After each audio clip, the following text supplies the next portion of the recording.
your ability, and will, to the best of my ability, preserve, protect, and defend the Constitution of the United States. Preserve, protect, and defend the Constitution of the United States. So help you God. So help me God.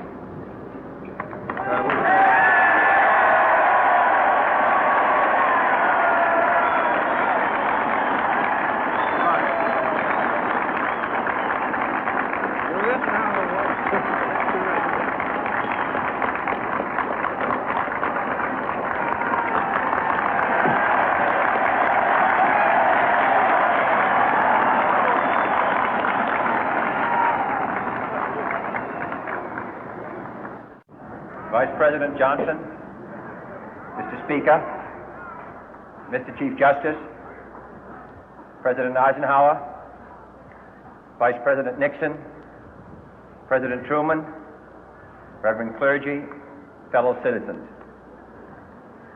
We observe today not a victory of party, but a celebration of freedom, symbolizing an end as well as a beginning, signifying renewal as well as change. For I have sworn before you and Almighty God the same solemn oath our forebears prescribed nearly a century and 3/4 ago. The world is very different now, for man holds in his mortal hands the power to abolish all forms of human poverty and all forms of human life.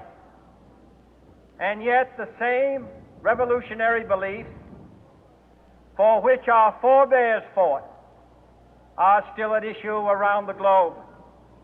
The belief that the rights of man come not from the generosity of the state, but from the hand of God.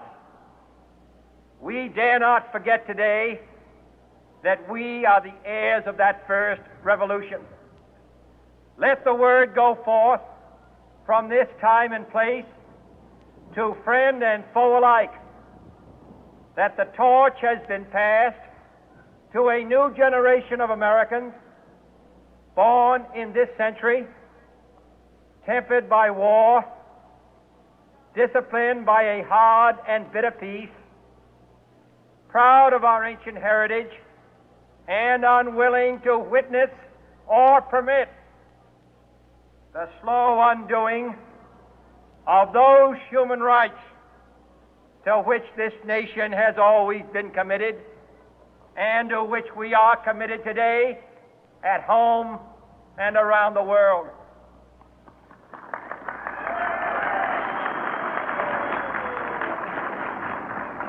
Let every nation know, whether it wishes us well or ill, that we shall pay any price, bear any burden, meet any hardship, support any friend, oppose any foe to assure the survival and the success of liberty.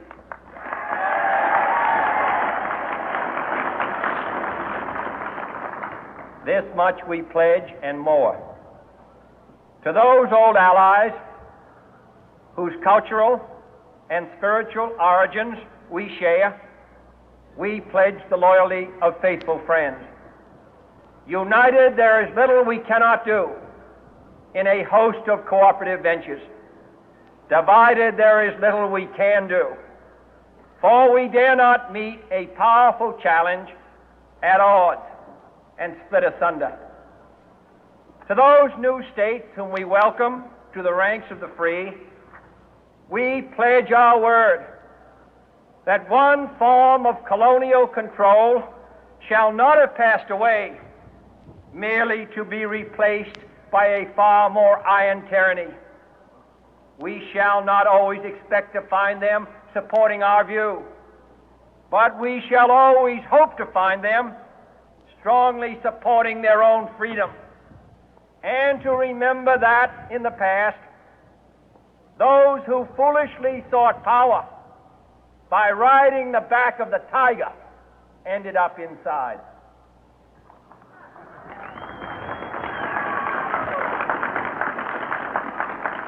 To those people in the huts and villages of half the globe struggling to break the bonds of mass misery, we pledge our best efforts to help them help themselves for whatever period is required, not because the communists may be doing it, not because we seek their votes, but because it is right. If a free society cannot help the many who are poor, it cannot save the few who are rich.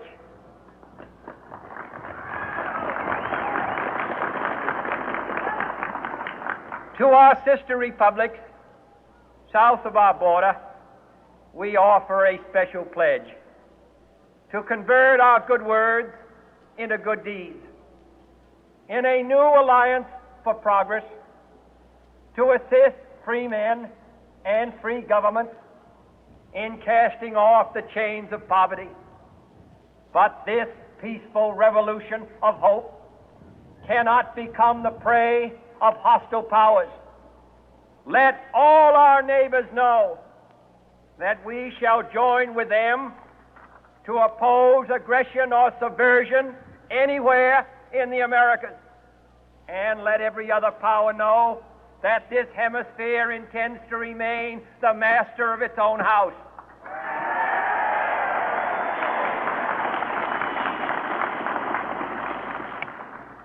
To that World Assembly of Sovereign States, the United Nations, our last best hope, in an age where the instruments of war have far outpaced the instruments of peace, we renew our pledge of support to prevent it from becoming merely a forum for invective, to strengthen its shield of the new and the weak, and to enlarge the area in which its writ may run.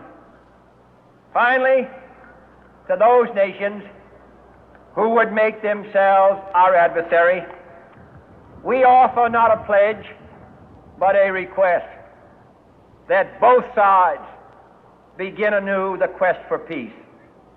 Before the dark powers of destruction, unleashed by science, engulf all humanity in planned or accidental self-destruction, we dare not tempt them with weakness, for only when our arms are sufficient beyond doubt can we be certain beyond doubt that they will never be employed. But neither can two great and powerful groups of nations take comfort from our present course, both sides overburdened by the cost of modern weapons, both rightly alarmed by the steady spread of the deadly atom, yet both racing to alter that uncertain balance of terror that stays the hand of mankind's final war. So let us begin anew, remembering on both sides that civility is not a sign of weakness, and sincerity is always subject to proof. Let us never negotiate out of fear, but let us never fear to negotiate.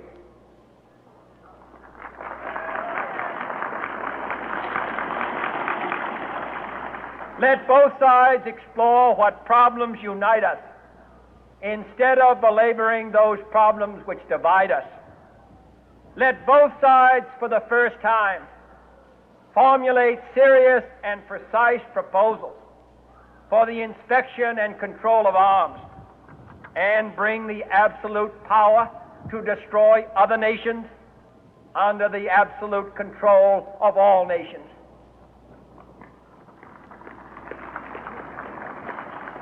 Let both sides seek to invoke the wonders of science instead of its terrors. Together, let us explore the stars, conquer the deserts, eradicate disease, tap the ocean depths, and encourage the arts and commerce. Let both sides unite to heed in all corners of the earth the command of Isaiah to undo the heavy burden and let the oppressed go free. and, if a beachhead of cooperation, may push back the jungle of suspicion, let both sides join in creating a new endeavor, not a new balance of power, but a new world of law, where the strong are just, and the weak secure, and the peace preserved. All this will not be finished in the first 100 days, nor will it be finished in the first 1,000 days, nor in the life of this administration, nor even perhaps in our lifetime on this planet. But let us begin.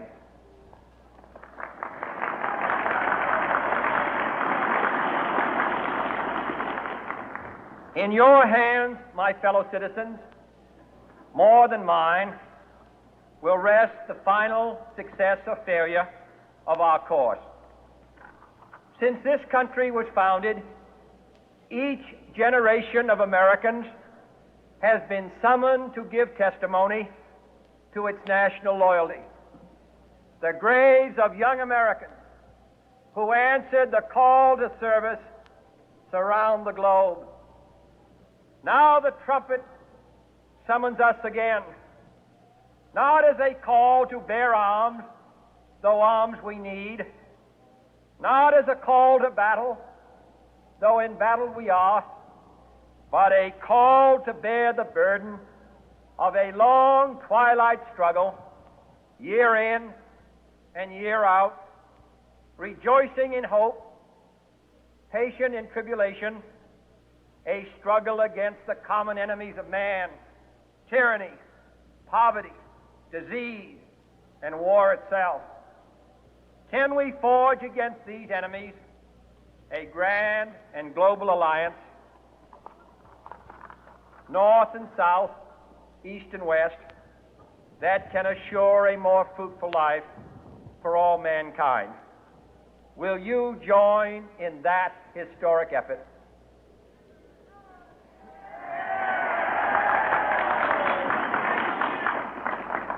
In the long history of the world, only a few generations have been granted the role of defending freedom in its hour of maximum danger. I do not shrink from this responsibility. I welcome it.